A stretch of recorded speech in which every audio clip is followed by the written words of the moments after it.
আসসালামু আলাইকুম সবাইকে। আশা করি সবাই ভালো আছেন, আমরা ভালো আছি। তো আজকে আমি সামান্য কিছু গরুর মাংস রান্না দেখাবো আপনাদেরকে। তো আমি কিভাবে রান্না করলাম ওটাই দেখাবো। তো আমি এখানে মোটা মোটা করে পেঁয়াজ কেটে চুলো দিয়ে দিয়েছি একটা কড়াইয়ে। আর এই তো মাংস আমার এখানে হচ্ছে আপনার হাফ কেজি মাংস, মানে এই হাফ কেজি মাংসের দামই বর্তমান 400 টাকা। তো যাই হোক, যা আমাদের রিজিকে আছে তাই হবে, আমরা তাই খাবো। তো এখন আমি ওটাই রান্না করব, আপনাদেরকে দেখাই দেব। তো এখানে আমি পেঁয়াজ কেটে দিয়েছি মোটা মোটা করে। এখন তেল দিয়ে সুন্দর করে এটাকে নেড়ে নেব। তো পেঁয়াজটা আমি নাড়া অবস্থা পর্যন্ত আপনাদের দেখাই দিচ্ছি। তারপরে এখানে অবশ্যই দুটো আমি তেজপাতাও দিয়ে দিয়েছি ছিঁড়ে। আর এখানে আমি কোনো গোটা মশলা ব্যবহার করব না, সব কিছু বাটা এবং গুঁড়াগুলো ব্যবহার করব। আমি সব মশলা গুঁড়াই ব্যবহার করি বেশিরভাগ সময়। তো তারপরে তো এখানে আমি আদা রসুন বাটা দিয়ে দিচ্ছি এখানে। তো আদা রসুনটা বেশি দেওয়া যাবে না, কমও দেওয়া যাবে না, কারণ বেশি দিলে অবশ্যই একটা আদা রসুনের কিন্তু গন্ধ আছে। এজন্য পরিমাণটুকু বুঝে আপনারা দিবেন, তাহলে অবশ্যই ভালো লাগবে, গন্ধ করবে না, খেতেও ভালো লাগবে। তারপরে তো আমি একে একে সব মশলা এখানে দিয়ে দেব। তো আগে আমি পানি দেইনি, শুধু মশলাই দিয়ে দেব। তো সব মশলা দেওয়ার পরে আমি পানি দেব। তো আপনারা দেখেন আমি কতটুকু কী পরিমাণের মশলা এখানে ব্যবহার করি। ও ঝালটা অবশ্যই আপনাদের পছন্দ মতনই দিবেন, কারণ সবাই ঝাল পছন্দ করে না। আর লবণ লবণ তো অবশ্যই বেশি খাওয়া যাবে না, কম হলে দেওয়া যাবে, কিন্তু বেশি হলে আর খাওয়া যাবে না। তো লবণের পরিমাণটাও নিজের কাছে। তারপর এখানে আমি হলুদ দিয়ে দিয়েছি 1 চামচ পরিমাণ। দেওয়ার পরে এখন আমি সুন্দর করে এগুলো নেড়ে দিচ্ছি। তারপরে এদিকে আমি একটু জিরা, শুধু জিরাটুক বেটে আমি রেখে দিয়েছি পাটায়। তো ওটা আমি দিয়ে দেব, আপনাদের দেখিয়ে দেব। শুধু জিরা আমি বেটে রেখেছিলাম। আসলে মাংসের তরকারিতে যদি আপনি জিরা বাটা দেন তাহলে অবশ্যই খুব মজা লাগে খেতে। মাংস না, যদি আপনারা মাছেও দেন সেটা ভালো লাগবে, কিন্তু জিরা বেটে দিলেই বেশি মজা হয় তরকারি। কেউ যদি রান্না করতে নাও পারে, সে যদি পাঠায় বেটে মশলা রান্না করে, তার তরকারিও খুব স্বাদ হবে খেতে, মানে সেও ভালো রাঁধুনি হতে পারবে। তো তারপরে তো আমার মশলাটা একটু কষা হয়ে গেছে। তো আমি পানিগুলো সবটুকু শুকাবো না, এর ভিতরেই মাংস আমি দিয়ে দেব।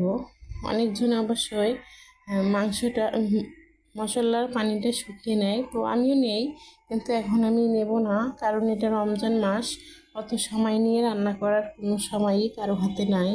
বিকালের সময় সব মা বোনরাই ব্যস্ত থাকে, তার কারণে আমিও ব্যস্ত, যার কারণে আমি একবারে এভাবেই কষাই দিচ্ছি।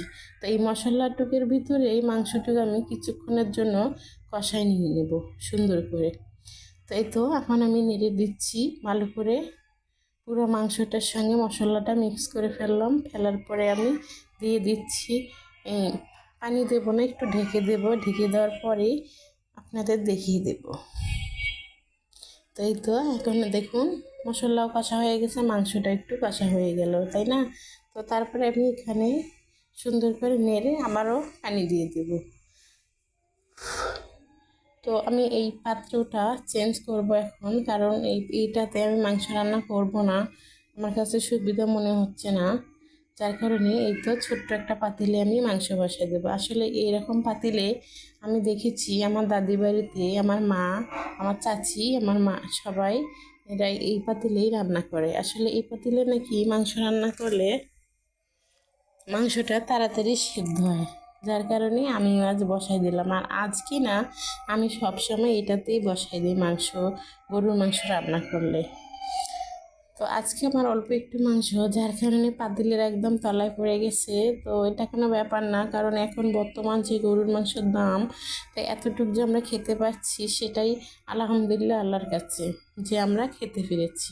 তারপরে তো আমি এখন নেড়ে দেখাই দিচ্ছি, দেখুন পানিটা কিন্তু শুকিয়ে গেছে। তো এখন আমি এখানে ঝোলের পানি দিয়ে দেব। আমার কষানো হয়ে গেছে মাংসটা।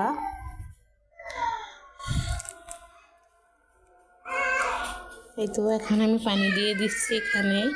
পানি দেওয়ার পরে সুন্দর করে নেড়ে দেব। নেড়ে দেওয়ার পরে কিছুক্ষণ জাল করে নেব। জাল করা অবস্থা পর্যন্ত আপনাদেরকে দেখতে থাকুন, আপনারা স্কিপ করবেন না অবশ্যই। কিন্তু আমি অত মশলা দিইনি, কিছু দিইনি, শুধু মাংসটাই রান্না করেছি। তো আজকের মাংসটাতে আমি একটু ঝোল রাখবো, কারণ এখানে আলুর কিছু দেইনি, শুকনো মাংস। আর শুকনো মাংস দিয়ে আমার মেয়ে আর মেয়ের বাবা কিন্তু একদমই খেতে পারবে না, ওদের ঝোল লাগবে।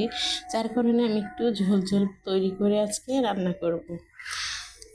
তো কার কার ভালো লাগবে এরকম মাংস রান্না, কার কার ভালো লাগে অবশ্যই আমাকে জানাবেন। আর ভালো লাগলে আমার পাশেই থাকবেন, আমাকে লাইক কমেন্ট শেয়ার করবেন। তারপরে এখানেই তো গুঁড়া মশলা আমি দিয়ে দিচ্ছি। এটা হচ্ছে গরম মশলা, আমি গুঁড়ি করে রেখে দিয়েছি, ওটাই আমি দিয়ে দিচ্ছি। তাই তো আমার মাংস রান্না প্রায় শেষ, আর একটু হবে, আর একটু চাল করে আমি নামিয়ে ফেলবো। তারপরে তো আমি বাটিতে নিয়ে নিয়েছি, দেখুন অনেক সুন্দর হয়েছে, খেতে ভালো লাগবে অবশ্যই। তো আমার ভালো লাগলে আমাকে সাপোর্ট করবেন, আমার পাশেই থাকবেন, নিত্য নতুন রান্না দেখবেন। আল্লাহ হাফেজ সবাইকে।